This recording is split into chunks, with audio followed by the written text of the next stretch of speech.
안녕하세요. 오늘의 모카 김한영입니다. 밤새 여러가지 일이 있었는데요. 어제 우리나라 한 아파트 지하주차장에서 급발진이라고 주장하는 사고가 일어났고, 이후에 화재 사고로 그리고 사망 사고로 이어졌습니다. 테슬라 최악의 사고라고 할 수 있는데 어떤 사고가 일어난 것인지 한번 살펴보겠습니다. 네, 기사 보면요, 아파트 주차장서 테슬라 벽면 충돌 후 화재, 1명 사망, 이렇게 써있네요. 서울의 한 아파트 지하주차장에서 테슬라 승용차가 벽면에 충돌한 뒤 불이 나서 1명이 사망하고 2명이 다쳤다. 차를 운전했던 대리운전기사 최모씨가 상처를 입고 병원으로 이송됐고, 그리고 불을 끄려고 했던 아파트 직원 김모씨가 연기를 흡입해서 병원으로 이송됐고, 조수석에 앉아있던 차주분이 사망한 사고입니다. 차는 올해 생산된 테슬라 모델 X 롱레인지, 그러니까 최신 차종이고 가장 비싼 차라고 할 수 있죠. 그리고 차주의 사망 원인, 그리고 자세한 사고 경위를 파악하기 위해서 국과수에 차량 조사를 의뢰할 예정이라고 이렇게 밝혔다고 하네요. 우선 고인의 명복을 빕니다.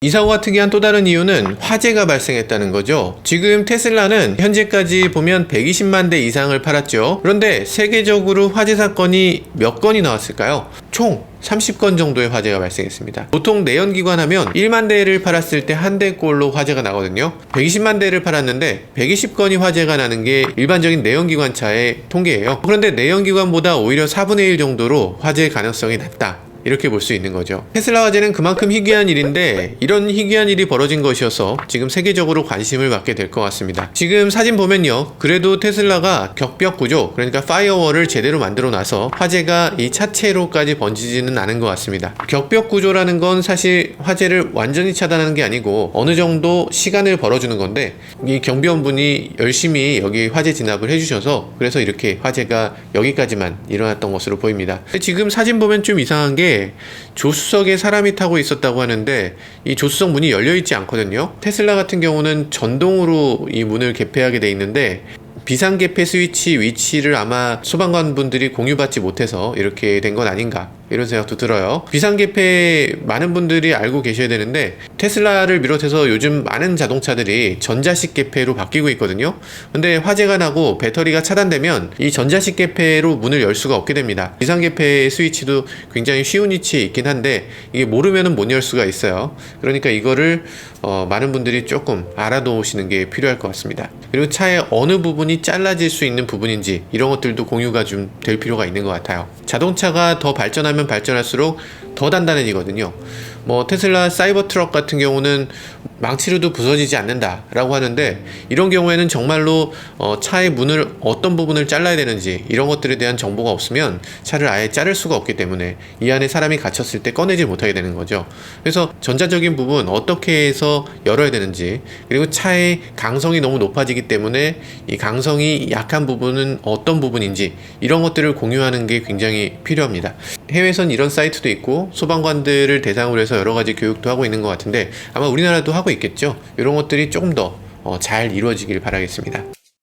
네, 어떤 식으로 사고가 난 건지 정확하게는 국과수 발표를 봐야 되겠지만, 지금 나온 정보만 갖고 추정해 보면요, 대리운전기사 말씀은 갑자기 차가 통제가 안 돼서 벽에 충돌했다, 이렇게 말씀하셨는데, 다시 말하면 급발진을 주장하신 거죠.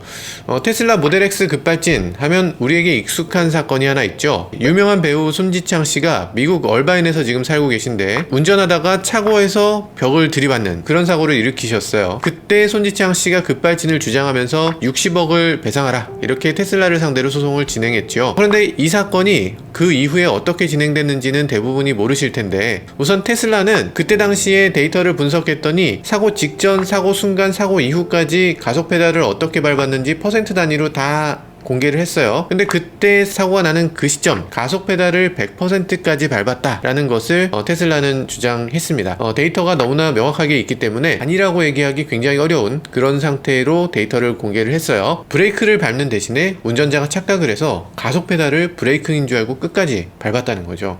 그러면서 테슬라는 되게 뒤끝있는 회사잖아요. 그러다 보니까 손지창 씨가 자신의 한국에서의 유명세를 이용해서 테슬라를 협박했다, 이러면서 손지창 씨 자체를 공격합니다. 그러다 보니까 손지창 씨는 그 소송의 내용에서 브레이크를 밟았는데 차가 급발진했다는 급발진 내용을 빼고 대신에 명예훼손으로 소송을 바꿔서 진행을 합니다. 테슬라가 자신의 그 명예를 훼손했기 때문에 사업에 큰 지장이 있었고, 그렇기 때문에 테슬라가 이걸 물어내야 된다, 이런 식으로 소송 내용을 바꿨습니다. 그래서 테슬라 쪽에서 이 데이터를 공개하게 되면 급발진이다라고 인정되거나 아니면 그럴 가능성은 조금 낮은 그런 사건이라고 볼 수 있습니다. 테슬라 급발진 사고 검색해봐도 굉장히 많이 있어요. 굉장히 많은 사람들이 급발진이 있다, 급발진을 겪었다 이렇게 얘기들을 많이 하고요. 테슬라 측은 그때마다 데이터를 제시하면서 그건 사실이 아니다, 네가 밟은 건 확실히 가속 페달이다 이렇게 얘기해서 어느 정도 받아들여지고 있어요. 근데 문제는 이 사람이 잘못했다, 잘했다 이 문제가 아니라 전기차 자체가 굉장히 위험하다는 겁니다. 보통의 가솔린차 예를 들면 산타페 같은 차를 시속 100km까지 가속하려고 하면 10초 정도 걸립니다. 근데 테슬라 모델 X 롱레인지를 보면 시속 100km까지 가속 시간이 4.6초예요. 4.6초면 거의 거리에 다니는 BMW M3 이런 차가 막 방방방 달리는 그런 차들하고도 그렇게까지 차이 나지 않는 정말 잘 달리는 자동차입니다. 이 속도라면 일반인들은 일상생활에서 전혀 경험해보지 못한 영역입니다. 저도 가끔가다 제 테슬라 모델 3 퍼포먼스를 끝까지 급가속을 한번 해보면 숨이 턱 막히고 정신이 막 아득해지는 이런 가속을 느끼기도 합니다. 근데 지금 58세의 대리운전 기사분, 지금 처음 타는 차, 그것도 내리막에서 이게 잘못해서 가속 페달을 밟았을 때 차가 갑자기 가속되면 이때 진짜 침착하게 페달을 떼고 브레이크 페달로 옮겨 밟는 거, 이건 거의 불가능한 일이 아니었을까 싶습니다. 이게 출력이 너무 강력해서, 그것도 너무 즉각적이어서 문제죠. 전기차 모두가 겪는 그런 문제라고 할 수 있습니다. 퍼포먼스가 높아질수록 더 문제는 커질 거고요. 사실 발렛 모드라는 게 있습니다. 그리고 안전 모드도 있고요. 결국에 발렛 모드를 사용하면 이 운전자의 오류를 좀 막을 수 있는데, 근데 일반인들이 이 발렛 모드를 어떻게 들어가는지 이거 알기 어렵고요. 이 들어가는 것도 어렵게 되어 있습니다. 그게 아마 테슬라가 급발진을 겪게 되는 문제점의 근본적인 원인이라고 할 수도 있어요. 이거 좀 쉬워져야죠. 예를 들어서 부가티 같은 경우는 자동차 키를 두 가지로 제공합니다. 퍼포먼스를 끝까지 낼 수 있는 자동차 키, 그리고 퍼포먼스를 제대로 활용하지 않는 정말 일상적으로 사용하는 자동차 키, 이렇게 두 가지가 제공되는데, 테슬라 같은 경우도 그런 식의 이런 모드 전환 같은 게 굉장히 쉽게 물리적으로 일어날 수 있게 만들어줄 필요가 있습니다.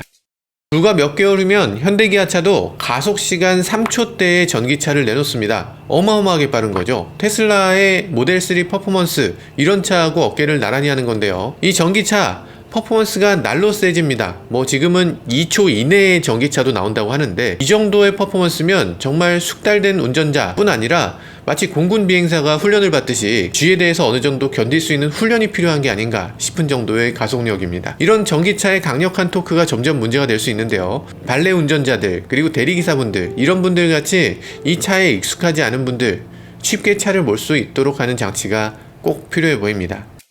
고인의 명복을 다시 한번 빕니다. 그리고 고인의 죽음이 헛되지 않도록 많은 메이커들이 정말 안전한 차, 그리고 모두가 이해하기 쉬운 자동차, 그리고 관계당국은 이런 자동차를 어떻게 해야 더 안전하게 탈 수 있는지 이런 것들에 대한 노력도 함께 기울여 주시길 바라겠습니다. 지금까지 저는 모카 김한용이었습니다. 감사합니다.